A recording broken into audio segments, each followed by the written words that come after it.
Bonsoir à tous, bienvenue dans votre journal. À la une ce soir, à Bléré, une dispute qui tourne au drame. Un homme âgé d'une trentaine d'années est aujourd'hui entre la vie et la mort. Nous reviendrons sur l'installation du nouveau conseil municipal à Tours, mais également à Joué-les-Tours, puis à Vendôme, dans le Loir-et-Cher. La Coupe de France au Tourangeau, 15e titre au palmarès pour le TVB qui s'est imposé 3-7-1 face à Paris. Le résumé de la rencontre à la fin de ce journal. Bonsoir à tous. À Bléré, une altercation qui tourne au drame ce week-end. Une violente dispute a éclaté au sein d'un groupe d'amis. Un jeune homme a été grièvement blessé, transporté à l'hôpital Trousseau. Il est aujourd'hui dans un état critique. Une enquête a été ouverte par la gendarmerie. Aurélie Renaud. Samedi après-midi, un hélicoptère se pose à la sortie de Bléré. Sur place, un homme d'une trentaine d'années doit être évacué d'urgence à l'hôpital Trousseau. Son état est grave, il souffre d'une blessure à la tête. En début d'après-midi, un groupe de 5 personnes se trouve au bord de la route. Ils se connaissent bien. D'après les premières auditions des témoins, une querelle éclate entre 2 personnes du groupe. L'un prend une pierre et la jette sur la victime qui la reçoit en pleine tempe. L'homme tombe au sol, sa tête heurte une plaque métallique. La blessure est conséquente. Mais comment une querelle entre amis a-t-elle pu tourner au drame? La compagnie de Bléré chargée de l'enquête a reçu l'aide d'un technicien d'investigation criminelle. Ce dernier sera chargé de vérifier si les récits des 3 témoins confirment les premières hypothèses. Dimanche, l'auteur des faits s'est présenté à la gendarmerie de Bléré. Placé en garde à vue, il devrait être présenté au parquet dès demain. L'homme pourrait être inquiété pour coups et blessures avec armes et violences volontaires. D'après une source proche de l'enquête, la victime, toujours hospitalisée à Trousseau, se trouve dans un état très critique. À Celles-sur-Cher, c'est une dispute pour une place de parking qui aurait pu tourner au drame. 2 hommes, dont un armé d'un pistolet, ont agressé des personnes pour une place de stationnement. L'un des 2 a été interpellé dans la soirée, complètement ivre. Son complice a été, lui, interpellé ce midi. Ils sont actuellement en garde à vue à Romorantin. À Joué-les-Tours, le syndicat Sud Éducation appelle au rassemblement ce soir devant l'inspection académique en soutien à l'enseignante accusée d'attentat à la pudeur dans l'affaire du tract de la théorie du genre. Près de 200 personnes au total, vous le voyez, ont répondu présentes. Le syndicat d'enseignants qui dénonce le climat de suspicion et de manipulation autour de l'école publique, mais également la remise en cause de la laïcité. On l'écoute. Pour l'instant, on essaye de se défendre au mieux et je vous dis c'est pas facile parce que cette vidéo qu'on a demandé à faire interdire revient régulièrement sur YouTube. C'est assez difficile de s'en débarrasser, voire sur d'autres plateformes. Pour l'instant, on est dans un temps de défense, mais ceci dit, le temps d'attaque, ça sera aussi le temps judiciaire, parce que la collègue a porté plainte contre ces personnes. Et d'ailleurs, il n'y a pas que nous qui avons porté plainte, puisque l'administration de l'éducation nationale a fait son travail, à savoir de défendre devant la justice, d'aller devant la justice pour défendre cette collègue. Et j'ajoute que 4 habitants de Joué-les-Tours, 4 électeurs, ont déposé un recours en annulation de l'élection de Frédéric Ogis, le nouveau maire de Joué-les-Tours, élu hier. Nous y reviendrons d'ailleurs dans quelques secondes. Une centaine de députés socialistes réclament un contrat de majorité avant le discours de politique générale que prononcera Manuel Valls demain et le vote de confiance à son gouvernement. Laurent Baumel et Jean-Patrick Gille ont signé cette lettre. On écoute Jean-Patrick Gille.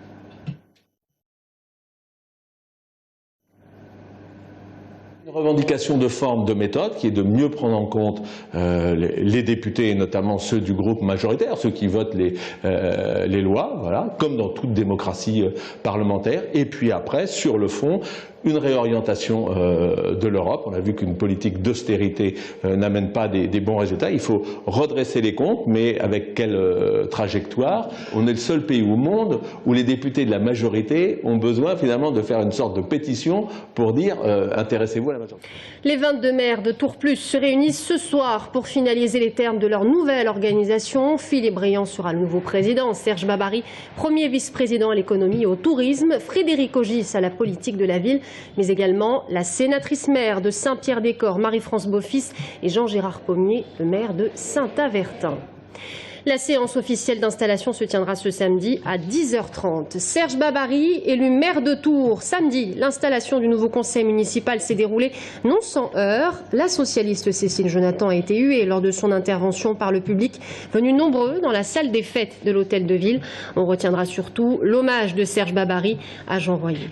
Florent Carrière. Monsieur le maire, j'en appelle à votre responsabilité sur la tenue de ce conseil Cécile Jonathan, huée par la foule, c'est l'une des images que l'on retiendra de ce conseil municipal d'installation. Nous ne sommes plus dans le débat de la campagne. Merci de conclure maintenant. Et vous me permettrez donc de terminer mon propos. Ça s'appelle la démocratie. L'élu socialiste, désormais d'opposition, n'arrivera jamais à finir son discours. Un discours peut-être trop politique pour l'occasion. Je pense que j'ai bien fait de donner la parole à l'opposition. Il aurait fallu la limiter à des propos de circonstance. Si j'avais pu aller jusqu'au bout, c'était exactement ce que je lui souhaitais, de pouvoir travailler et de pouvoir continuer dans un esprit tout à fait républicain. Le ton du mandat semble en tout cas être donné. Pourtant, quelques dizaines de minutes plus tôt, c'est sous les acclamations que Serge Babary est élu maire de Tours. Acclamations de ses colistiers, mais aussi d'une foule acquise à la droite. Mais les premiers mots du maire sont ceux d'un homme rassembleur et républicain. Je veux citer Jean René. Je veux également saluer mon prédécesseur Jean Germain et les équipes qui l'ont accompagné pendant 19 ans. Et c'est le jour aussi de citer son nom avec respect et amitié. Un discours d'un quart d'heure dans lequel Serge Babary rappelle son engagement auprès de la population et sa volonté de cultiver la proximité avec ses concitoyens. Un discours fédérateur, parenthèse, dans un conseil municipal électrique dans lequel les chefs de file de l'opposition se sont fait tuer à l'appel de leur nom. Le FN Gilles Godefroy, le Modem Pierre Commandeur et le socialiste Jean-Patrick Gilles.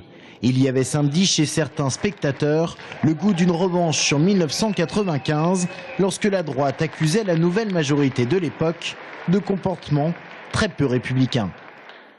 Et au total, 21 adjoints et adjoints de quartier ont été élus, notamment Jacques Shevchenko, premier adjoint, Céline Ballesteros au commerce, Olivier Le Breton à la sécurité, Françoise Amiot aux finances et à l'urbanisme, et puis Christophe Boucher au rayonnement et au tourisme. Il sera d'ailleurs l'invité de la rédaction ce soir. Il nous rejoint à la fin de ce journal. Les Verts poursuivent leur fronde contre la construction du virage relevé du NASCAR. Ils manifestaient samedi sur le site du Parc des Expos. Emmanuel Denis, aujourd'hui conseiller municipal, qui demande l'accès au contrat signé dans cette affaire. On l'écoute. On va regarder ça de près, on va regarder comment sont ficelés les différents contrats, les différentes licences et vraiment on portera ça voilà, avec transparence pour que chacun sache voilà, ce qu'il en est réellement. Au minimum on aura un élu vert à l'agglo et donc on va demander à avoir accès à tous ces contrats qui ont été signés donc avec la licence NASCAR européenne pour comprendre voilà, où vont les sous et à qui ça rapporte. À jouer les tours, Frédéric Ogis a été élu maire hier dans la plus pure tradition républicaine et devant une salle comble. Philippe Le Breton, qui gérait la ville depuis 1995, le député maire de Saint-Cyr-sur-Loire, Philippe Briand, était aux côtés du nouveau maire de la deuxième plus grande commune du département. 11 adjoints au maire ont été ainsi désignés. La prochaine séance se tiendra le 17 avril. Frédéric Ogis très ému hier. Quant à Philippe Le Breton, sera-t-il oui ou non conseiller municipal au sein de cette nouvelle opposition? L'ancien maire de Jouy-les-Tours n'a pas encore pris sa décision. On les écoute.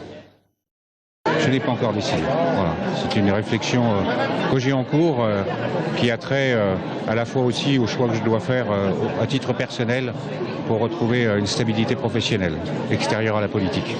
Je ne pourrais pas vous en dire plus aujourd'hui. Je crois que c'est déjà important que je sois venu ce matin au conseil municipal. Je respecte Philippe Le Breton, qui a été un grand maire. Il a œuvré 19 ans avec la confiance des Jocondiens.